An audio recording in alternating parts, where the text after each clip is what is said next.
Barakatah Yahweh, Barakatah Yahweh Shah, Barakatah Yahweh, Barakatah Yahweh Shah, Barakatah Yahweh, Barakatah Yahweh Shah.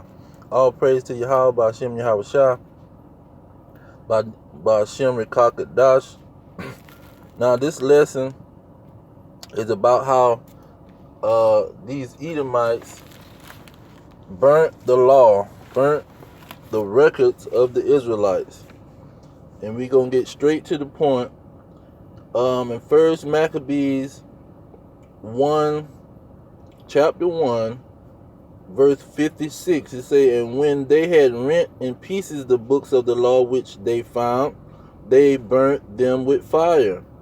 And whosoever was found with any the book of the testament, or if any consented to the law," this is verse 57, "the king's commandment was that they should be put to death."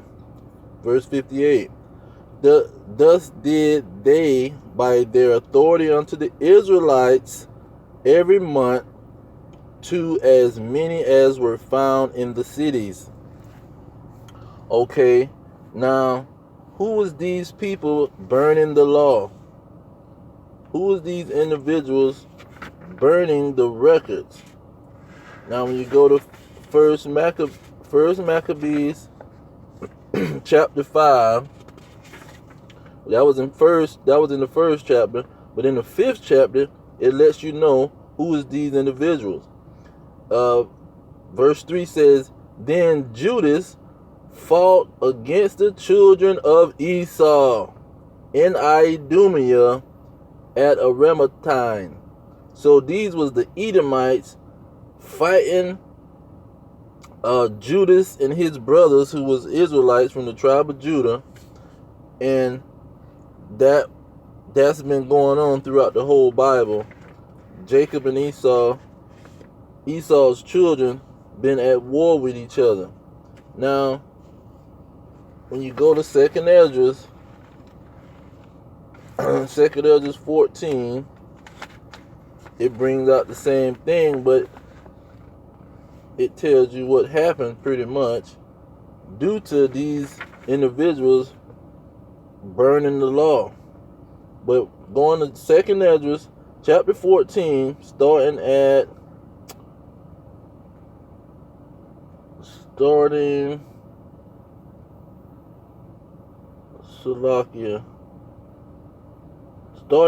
21. 2nd Esdras 14, verse 21, it say, "For thy law is burnt, therefore no man knoweth the things that are done unto thee, or the works that shall begin."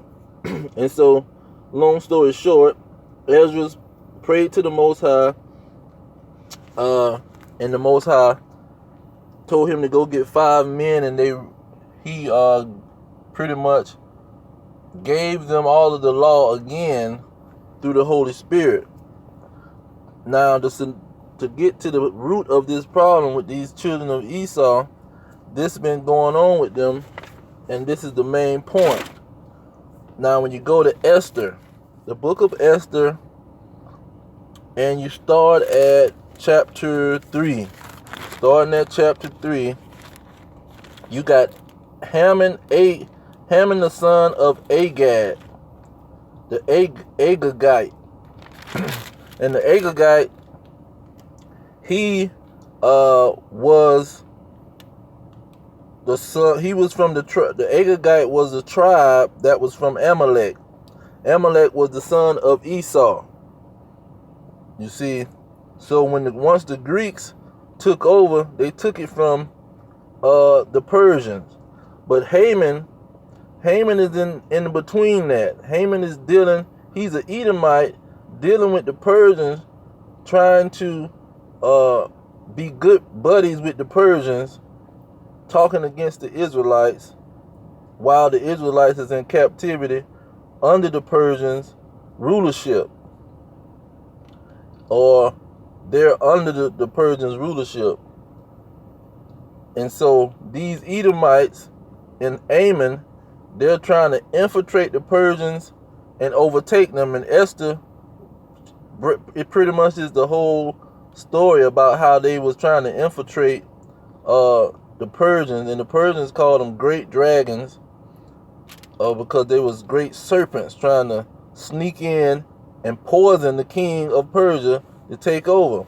And finally, with the Maccabees, that's when the Edomites finally took over in the Grecian rulership with Alexander the Great. So going on, starting at Esther chapter 3, in verse 6, it says, Haman sought to destroy all the Jews that were throughout the whole kingdom of Ahasuerus. Ahasuerus was the Persian king, even the people of Mordecai. Jumping down to verse 8 of Esther chapter 3, verse 8. And getting right to the point, he says, Haman said to the king, there is a certain people scattered abroad and dispersed among the people in all the provinces of thy kingdom, and their laws are diverse from all people.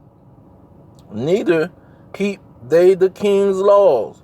So you see, in the heart of these Edomites, they hate the laws of the Israelites, and they wanted to pretty much use that to go against the Israelites.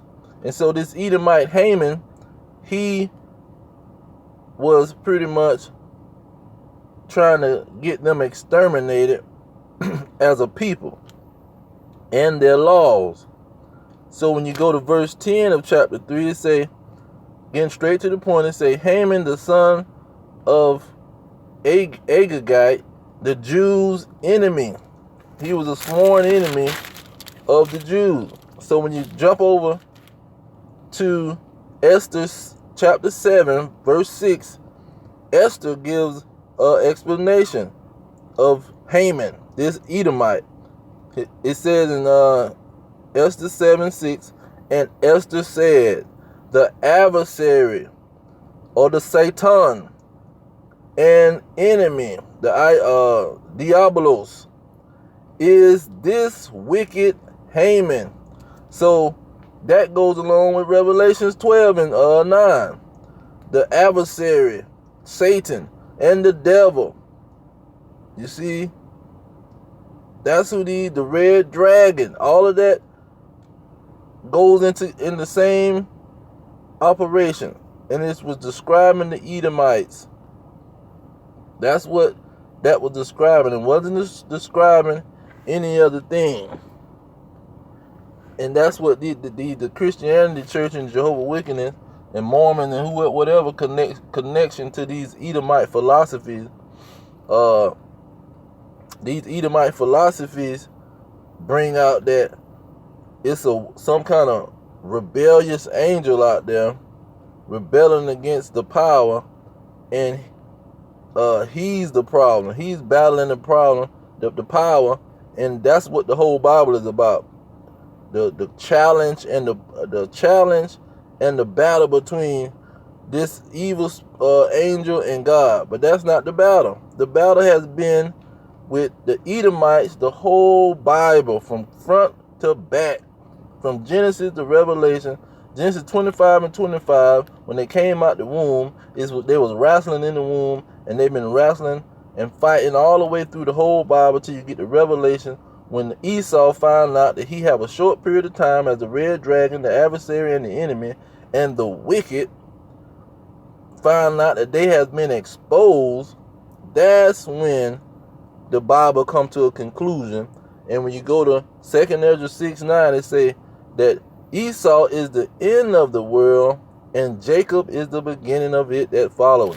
So the end of this situation that we're dealing with, and with this Bible, is Esau. He is the end of the world. Not know when these wicked angels get destroyed or get thrown in a pit somewhere. No, that's fairy tale. The Bible is teaching that these Edomites hate God's laws, and they are the adversary to God's laws and God's people that he's chosen, the Israelites. So I'm going to leave it there. All praise to Yahweh, Ba'ashem Yahweh Shah, Ba'ashem Kakadash, Double honor to the elders pushing the truth. Peace of the elect worldwide. The kingdom is at hand. Shalom.